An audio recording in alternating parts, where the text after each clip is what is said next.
Hello বন্ধুরা, আমি আবার চলে এসেছি তোমাদের সাথে একটা ভিডিও শেয়ার করার জন্য। তোমরা তো সবাই জানো যে আমি কয়দিন আগে নাম কীর্তনের জন্য বাবার বাড়িতে এসেছিলাম। অনেক দিন তো কেটে গেছে, এইবার তো শ্বশুর বাড়িতে যেতেই হবে। আমার বর আমাকে নিতে এসেছিল, ওই কারণে আমি আর আমার বর এখন রেডি হয়ে বেরিয়ে পড়েছি বাড়ি যাওয়ার উদ্দেশ্যে।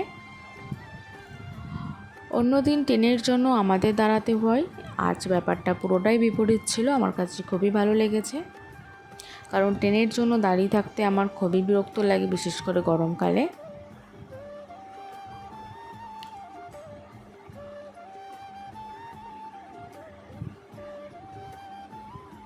এই তো বনগাঁয়ে পৌঁছে গেছি, এখন বারাসাতের ট্রেনে উঠব। বারাসাতের ট্রেনটায় প্রচণ্ড ভিড় ছিল, কিছুক্ষণ যাওয়ার পর আরও ভিড় হয়ে গেছিলো। গরমের মধ্যে ভীষণ অস্বস্তি লাগছিল আমার।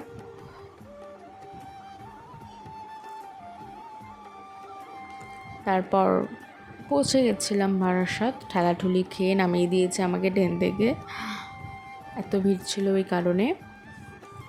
আমাকে আর পায়ে হেঁটে নামতে হয়নি, আমাকে ঠেলতে ঠেলতে নামিয়ে দিয়েছে। আমার খুবই ভালো লেগেছে ব্যাপারটা, কারণ হাতে ভারী ভারী ব্যাগ ছিল, দুজনের হাতেই প্রবলেম হয়নি খুব একটা। তারপর এই তো বাড়ি চলে এসেছি। ভিডিওটি এই পর্যন্তই, নেক্সট কোনো ভিডিও নিয়ে আবার আসবো।